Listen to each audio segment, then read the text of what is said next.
Hi everyone, welcome back to the Pathshala by Supreet Amita. आज की video में हम लोग कवर करने वाले हैं मेमोरी बेस्ड एनालिसिस दो शिफ्ट्स का, जो कि जेआरएफ एग्जाम की कंडक्ट हुई हैं आज सुबह, which is 9 to 12 and second 3 to 6 PM शाम को। दोनों ही शिफ्ट्स कंपेयर करवाने वाली हूँ मैं आपको, और रफली एक आइडिया दूंगी कि कौन से शिफ्ट में क्या प्लस माइनस रहा। सो चलिए फटाफट से स्टार्ट करते हैं। सबसे पहले पॉइंट से स्टार्ट करें। अगर यहाँ पर हम शिफ्ट 1 लिख लें, यहाँ पर शिफ्ट 2 लिख लें, ठीक है। तो first and foremost point, assertion reason दोनों में बहुत ज्यादा रहे। 10+ assertion reason and statement questions रहे। सिमिलर नंबर यहाँ पर रहा, प्लस माइनस रहा होगा 2-3 का, लेकिन ऑन एन एवरेज दोनों ही शिफ्ट के स्टूडेंट्स को काफी deeply assertion reason and statement questions face करने पड़े। तो ये चीज दोनों के बीच में कॉमन रही है। गवर्नमेंट स्कीम्स दोनों पेपर में कॉमनैलिटी रही है। इनफैक्ट स्कीम भी सेम दी गई है दोनों शिफ्ट में।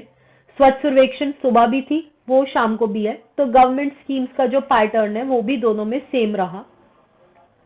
ओवरऑल अगर आप देखो तो आरसी यानी रीडिंग कॉम्प्रिहेंशन दोनों ही शिफ्ट में मॉडरेट रहे, इजी रहे, उसके कहीं बीच में रेंज करते रहे। It did not go to a very difficult level. तो अगेन पॉलिटिकल साइंस के आरसीज अटेनेबल थे। अगर आप इंग्लिश हिंदी में ठीक कमांड रखते हो तो ज्यादा दिमाग लगाने वाली जरूरत नहीं थी।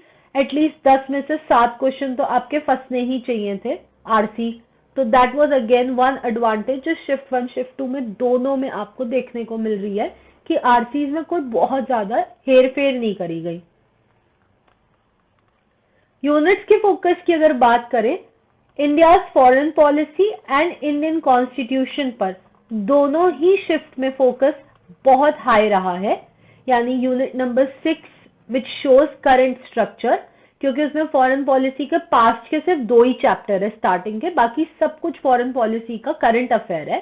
सो आईएफपी और इंडियन कॉन्स्टिट्यूशन दोनों में प्रोमिनेंट रहे हैं। This is also one thing जो कॉमन देखने को मिलती रही। डिफिकल्टी लेवल की बात करें अगर, और थोड़े से स्लाइड डिफरेंशिएशंस की दोनों शिफ्ट में, तो शिफ्ट 1 और शिफ्ट 2 में पहला बड़ा डिफरेंस था, इसमें बुक्स कम थी और थोड़ी नोन थी। इसमें बुक्स ज्यादा थी और कई पार्ट पर अननोन थी। लेनिन की कुछ बुक्स की कोडिंग, एक्सटर्नल थिंकर्स की बुक्स की कोडिंग।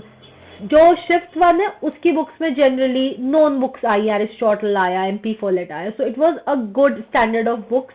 शिफ्ट 2 में थोड़ी सी बुक्स का लेवल हाई भी हो गया और नंबर भी ज्यादा हो गया क्वेश्चंस का। तो यहाँ पर शिफ्ट 2 को डिसएडवांटेज हो गई। अगर आप बुक्स पोर्शन में वीक हो, अगर आप वो स्टूडेंट हो तो, और शिफ्ट 2 में थे तो आपको डिसएडवांटेज हुआ होगा। लेकिन शिफ्ट 1 में जो स्टूडेंट्स थे उनके साथ डिसएडवांटेजेस एनालिसिस और स्टेटमेंट बेस्ड क्वेश्चन में बहुत हुआ, क्योंकि उन्हें डायरेक्ट क्वेश्चन बहुत कम पूछे गए, उनसे एनालिसिस ज्यादा से ज्यादा क्वेश्चन में करवाया गया। इसके यहाँ पर शिफ्ट 2 जो है वो एडवांटेज में रहा, क्योंकि उनके यहाँ डायरेक्ट क्वेश्चंस का नंबर इंक्रीज हो गया था। क्वेश्चंस की लेंथ छोटी कर दी थी।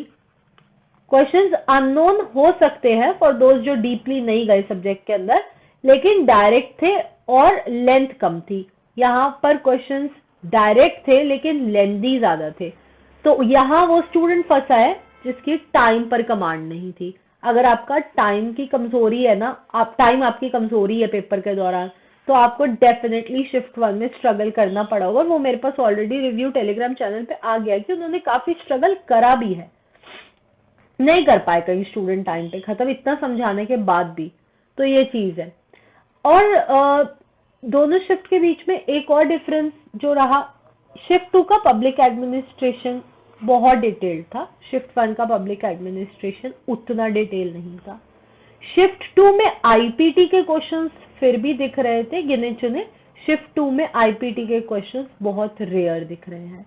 शिफ्ट 2 ज्यादा जनरलाइज्ड था, शिफ्ट 1 ज्यादा डीपली एनालिटिकल था।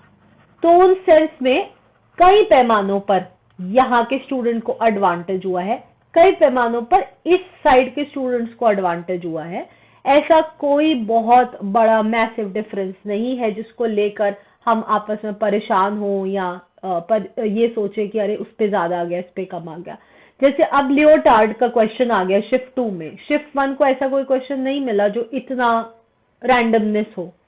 शिफ्ट 2 को यूनाइटेड नेशन सेक्रेटरी जनरल मिल गए, शिफ्ट 1 को नहीं मिला। तो कई मायनों में शिफ्ट 2 के क्वेश्चंस अगर फैक्चुअल भी रहे, छोटे भी रहे, लेकिन बहुत ज्यादा अंदर से आ गए थे, जिसकी वजह से स्टूडेंट उस पर कमांड नहीं कर सकता।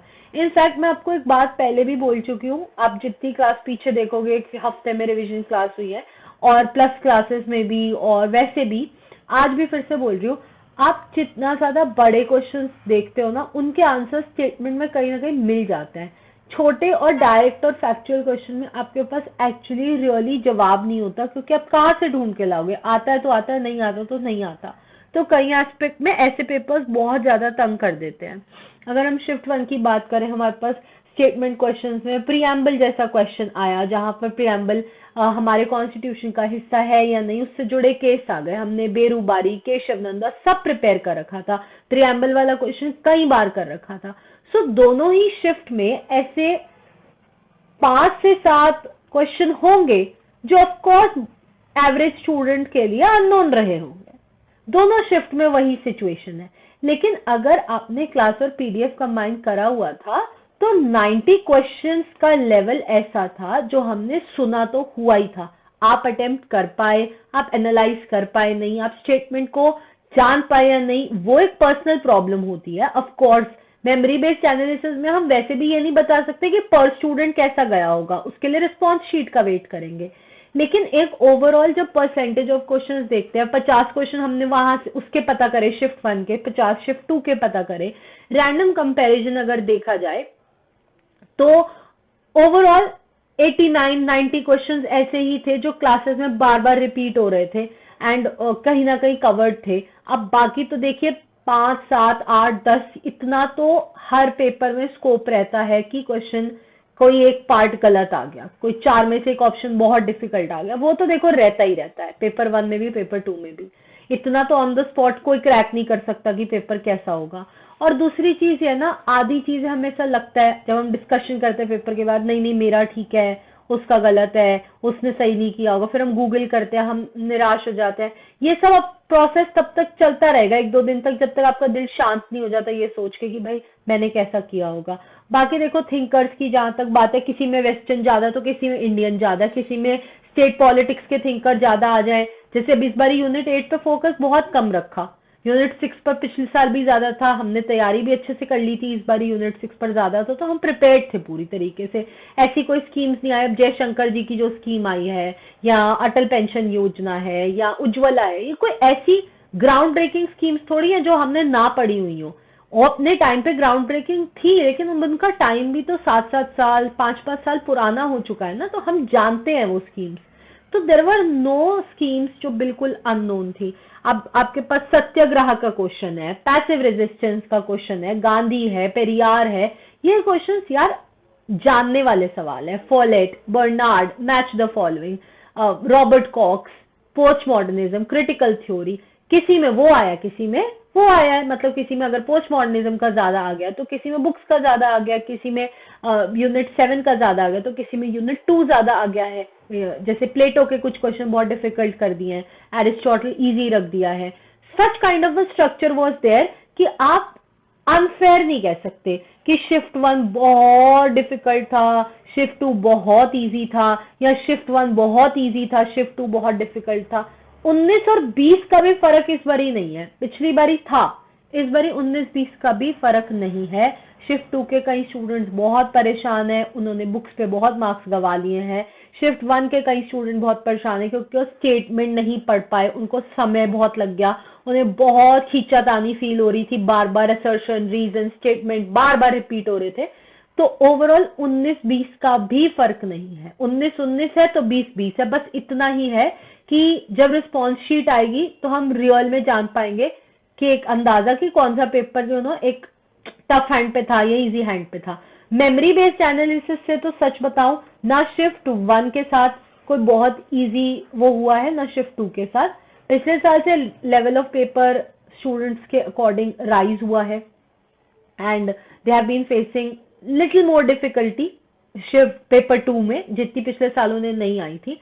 तो ये यही प्रूफ है कि तैयारी में भी कमी है और उसको और अटेन करना पड़ेगा। अगर आप 85 टू 90 क्वेश्चंस के बीच में नोन फील कर रहे थे, आपको ऐसा फील हो रहा था कि नहीं मैं कर सकता हूँ, मुझे मालूम है, मैंने सुना है, अगर आप उस फीलिंग से घर आए हैं, दैट मीन्स आप सही रास्ते पर थे। और अगर आप 50-55 क्वेश्चन के बाद बहुत अननोन फील करने लग गए थे, दैट मीन्स आपकी तैयारी में काफी कमी है। यही मानकर आप जो है इस चीज को आगे कैरी कर सकते हैं, that how you can improve in the next attempt. मेरे अकॉर्डिंग जितना 4 साल का experience of dealing with JRF candidates रहा है, shift 1 and shift 2 both were equally moderate. ना कोई बहुत एक्सट्रीम डिफिकल्टी थी, ना कोई बहुत एक्सट्रीम इजीनेस था। मॉडरेट से डिफिकल्ट की तरफ ही बढ़ रहा है, इजी की तरफ नहीं बढ़ रहा। तो it was overall an equal competition. And of course in the end आप सब पॉल साइंस ही है, चाहे शिफ्ट 1 से आए चाहे शिफ्ट 2 से आए, नॉर्मलाइज ही होकर आना है रिजल्ट एनी हाउ। तो कोई बहुत ज्यादा एंड में आपको उसका फायदा या नुकसान देखने को नहीं मिलता। लेकिन हाँ, अभी के लिए आपके माइंड में ये चीजें बहुत हावी हो जाती है, इसलिए मुझे लगा जरूरी है आपको ये बताना कि जितना इंटरेक्शन मिला है स्टूडेंट्स का, it is an equal call, एक इक्वल कंपटीशन की तरफ ही इशारा कर रहा है। तो आई होप आप सबको बेटर फील।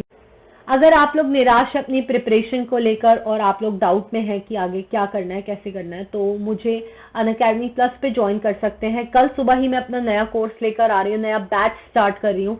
पिछले साल ऑल इंडिया रैंक 1 हमारी ही क्लास से, मेरी ही क्लास से गया था, political science all India rank 1। सो आप उनका इंटरव्यू भी देख सकते हैं, how did she manage her time and everything. You can follow that, get the classes, get your PDF and फटाफट से आ जाइए अनअकैडमी पर। राइट नाउ 20% डिस्काउंट चल रहा है, आप कभी और ज्वाइन करेंगे तो 10% ही मिलेगा। सो अगर आपको सुबह ज्वाइन करना है तो आप अभी डिस्काउंट के साथ कोर्स परचेज कर सकते हैं। सुप्रीत लाइव कोड है। आप मेरे शेड्यूल का स्क्रीनशॉट ले सकते हैं। Right now paused where you can see the schedule. आप इसका स्क्रीनशॉट लेके अपने टाइम टेबल बना लीजिए, you can come and join the classes. ये YouTube चैनल है जहां आप देख रहे हैं, this is the Telegram channel. आप इस QR कोड को स्कैन करके इसे ज्वाइन कर सकते हैं। साथ ही साथ ये मेरा फेसबुक पेज है जहां पर आप और अपडेट्स ले सकते हैं regarding all my classes and important content of NTA UGC net JRF exam. Thank you so much guys, I hope आपको इस एनालिसिस वीडियो से फायदा हुआ हो। मैं इंतजार करूंगी कल आपका अपने नए कोर्स में morning 12 PM। Thank you very much. Channel subscribe करके जाइएगा, वीडियो लाइक करिएगा अगर आपको अच्छी लगी हो तो।